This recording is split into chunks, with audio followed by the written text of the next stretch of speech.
Shalom, BARAK YAHAWAH, BARAK YAHAWASHI, BAHASHAM, QADASH. Double honors unto the apostles and the elders of the great millstone of rule well, who taught me this truth. Enough respect and salutations to the fellow Akim, the house of David, the hopefully elect. YAHAWAH, BAHASHAM, YAHWASHI, BARAK to you, Akim, as well as the sincere YAHAWAH that are listening and learning. So this is your brother YAHWASHI from the Birmingham branch, coming to you again with this 100% doctrine.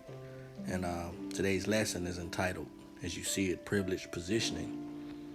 And the Lord has bestowed upon us, starting with the apostles and the elders of the great millstone, this blueprint of life. All right, he has given us the understanding of the wisdom and the knowledge thereof. And those will be the stabilities of our time. Okay, the time of Jacob's trouble to come. So here it is, 2021, the year of hastening. October 4th, we are in the privileged position. I got that word privileged up. Privilege. It says a special right, advantage, or immunity granted or available only to a particular person or group. Yeah, that group will be the election of the selection of Israel, which is the elect, the 1/3, versus the 2/3, which will be cut off and destroyed in this upcoming peril times. Now, one thing I do see is birthright. You see that? A particular right of position or privilege one has from birth, especially as an eldest child. And in this case, Jacob is the younger, all right? And the elder shall serve the younger, as it is written, all right? Now, let's get that word positioning. This is the word position. And it says, hold on.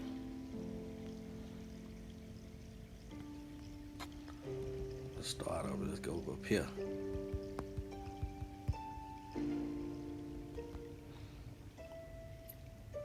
Here we go.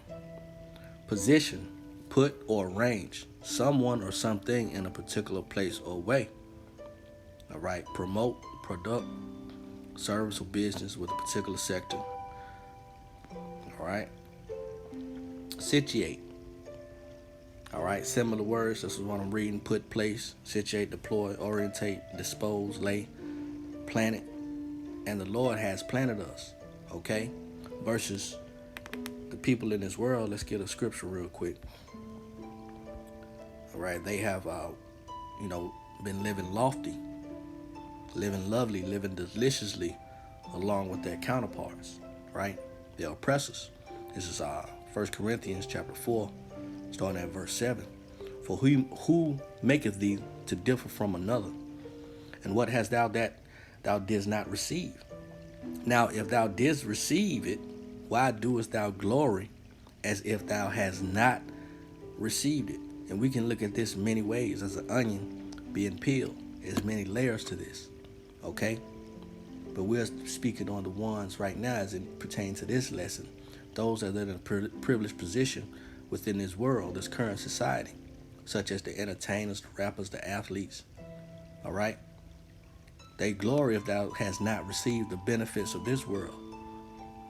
Their livelihoods and their situations and predicaments in this world. They made a soft landing for themselves and the children that comes after them. They have gotten into bed with the devil. But now they're what? They're miserable. Because if they would have known what had been good for their welfare, they wouldn't have gotten into bed with Esau, Edom. Verse 8, it says, now ye are full, now ye are rich. Ye have reigned as kings without us. And I would to the Most High ye did reign, that we also might reign with you. And no one is inviting us, all right, to the, the celebrity parties. No one is inviting us, all right, to sit at the table and to dine and to eat and to become privileged people in certain positions of this world, because it's not meant for us to do so. You see? Let's get a precept real quick. We'll come back. This is the book of Revelation, chapter 3, in verse 17, because thou sayest, I am rich and increased with goods, I have need of nothing. See, those that are whole have no need of a physician. And we know that physician to be YAHAWASHI, which he will come and cut off this long disease, which is instead the so-called white man, Esau, Edom. Continuing on, it says, and knowest not that thou art rich and miserable. You see that? And poor and blind and naked. Versus the ones that has this truth, the understanding of the wisdom and knowledge. Again, starting with the apostles of the great millstone, we are in a privileged position. We can see now. We're rich through the scriptures. We're clothed with garments. We're not miserable. Okay? Let's get another precept. We'll go back. This is the book of Galatians, chapter 6 and verse 3. It says, for if a man think himself to be something, when he is nothing, he deceiveth himself. Mainly so-called Negroes, Latinos, and Native Americans that thinks they have it good in this world. You think that you have a privileged position in this world, which on the outside looking in, yeah, you may have that.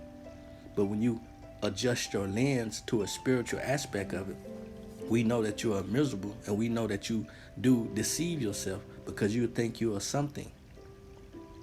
Okay? All the men that has been before us, all the, the doctrines and the rudiments of the world and the philosophies of the world have been before us. See, the Lord has planted something here, all right? And he has positioned us in our rightful lot. Therefore, he's going to give that birthright to the sons of Israel, mainly the elect, the election of that selection, which Israel as a whole is the selected nation. But within Israel, you will find the election. All right? Those that have given up the world. Those that have given up the benefits and the perks of this world. You know? Let's go back to the book of 1 Corinthians, chapter 4. Continuing on, this is verse 9, and it reads, for I think that the Most High has set forth us, the apostles last, as it were appointed to death, for we are made a spectacle unto the world, and to angels, and to men. Even the angels all at the things that we know, the mysteries of the kingdom, the secrets of grave sentences. We have become the spectacle, all right? In the same land where we was put to shame, the Lord has given us the fame, all right, on his accord. You see? Simple said and put. Matter of fact, we'll come back here. Let's get to the book of 1 Peter. Chapter 2, starting at 9. It says, but ye are a chosen generation, a royal priesthood, and holy nation, all separatists. This is discrimination from on high. Segregation. It says, a peculiar people, that ye should show forth the praises of him who hath called you out of the light unto his marvelous light. That is a privileged position to be in, for you to be waking up out of the dust, out of the dead state, clinking and clacking with these dead bones of Israel in this valley of death, the shadow of it as well. You see, this is a privileged position to be in, to be called out of darkness. Again, position. Arrange something or someone in particular place or way. Again, we have been planted. All right? We have been set. We have been stationed. Okay? We have been deployed. Right? And it's all within an order. The order of what? YAHAWASHI. All right? From his Father. Everything is set in motion. Right? Verse 10. Which in time past were not a people. Again, dead, dry, confused, African American, black, Negro, Mongoloids, Latinos, wetbacks, natives, indigenous, All proverbs and proverbs. We was not a nation. Now the Lord has called us out that darkness and revealed unto us who we are through his servants, the prophets, the apostles. It says, but are now the people of the Most High. No one is having, if you are having a aha moment, or I'm guessing who these guys are on the corner with garments on, well, the scriptures are telling you this.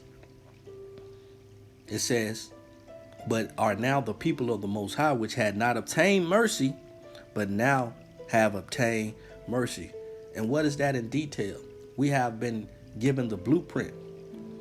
And the ones that have been given the blueprint, the ones that keep the commandments, love the Most High, all right, keeping the commandments as best as we can, right? We have obtained the scriptures with full understanding and full knowledge, even though the story itself, the book itself, has no ceiling. There's no height, there's no cap off point where learning and acquiring wisdom and knowledge, all right, ceases.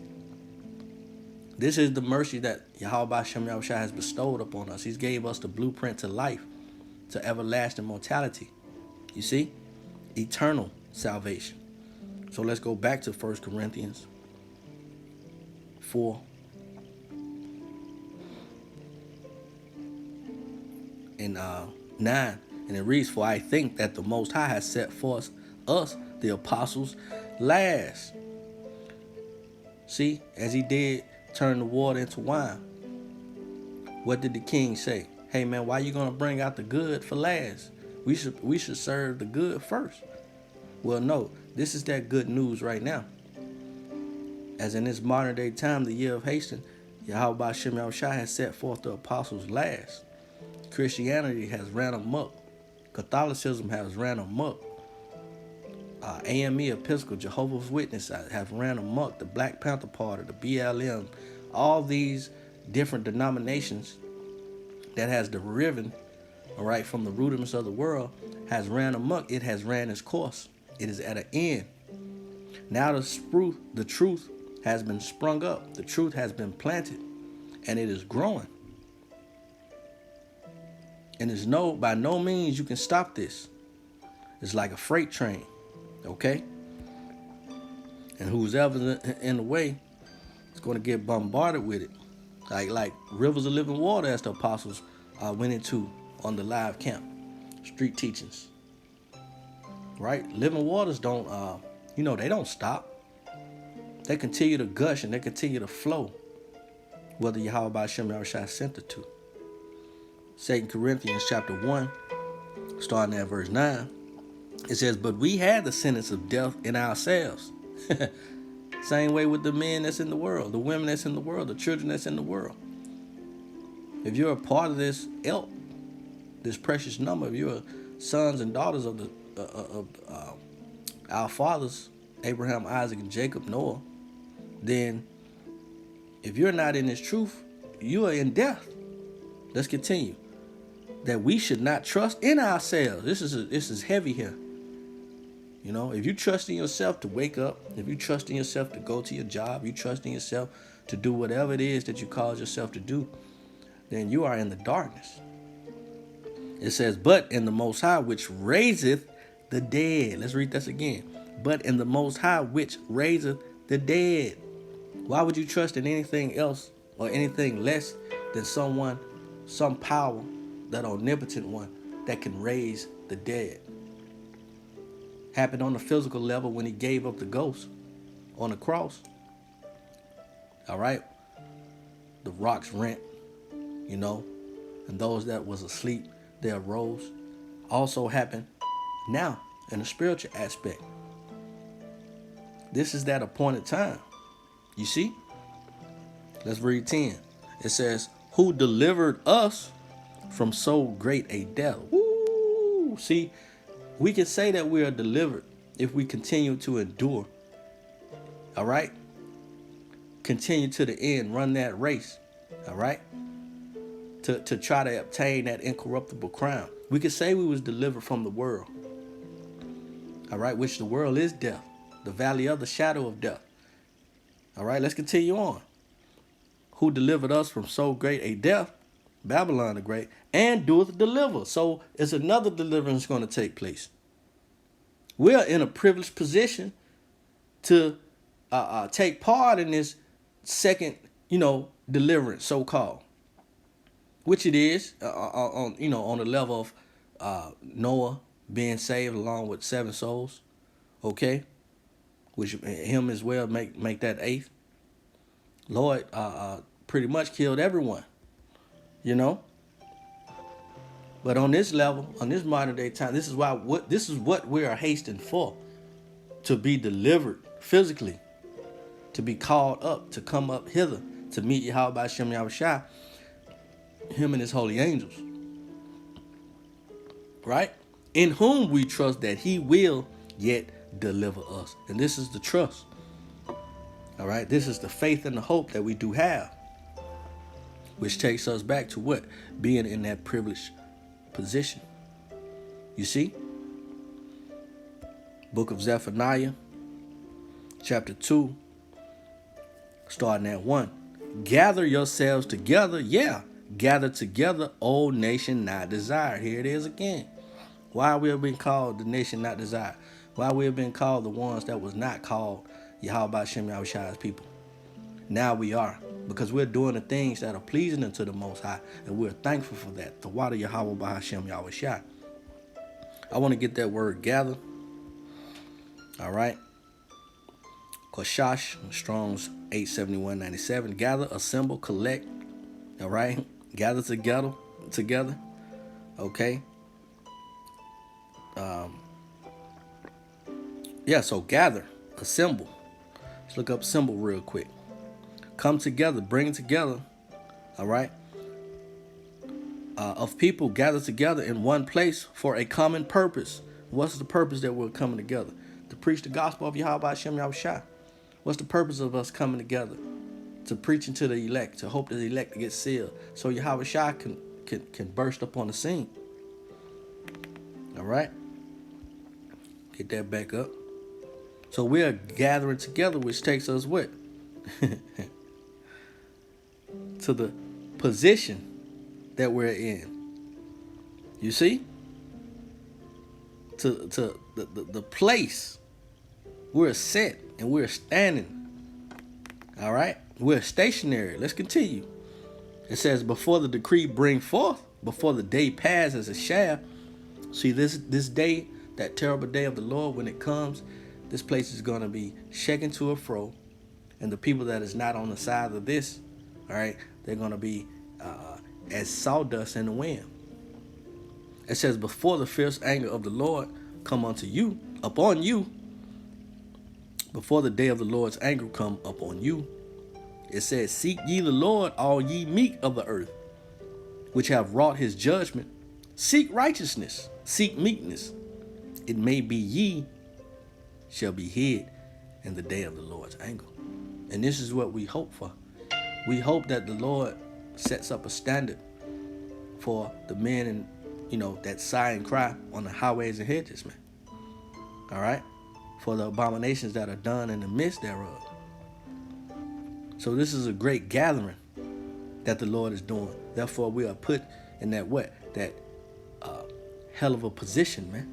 A privileged position. You see? 2nd Esdras, chapter 8, verse 38. And it reads, for indeed, I will not think on the disposition of them which have sinned before death, before judgment, before destruction. We just read, seek the Lord, ye meekness of the earth. The ones as of the earth are not meek. All right? They're not considering the power that the Lord has, the destruction that the Lord is about to bring up on this place. Right? It says, but I will rejoice over the disposition of the righteous. You hear that? The disposition of the righteous. All right. So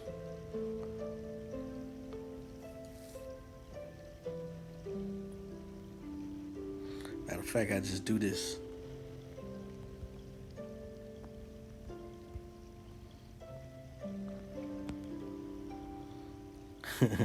A person's inherent qualities of mind and character, nature, your makeup, your similar.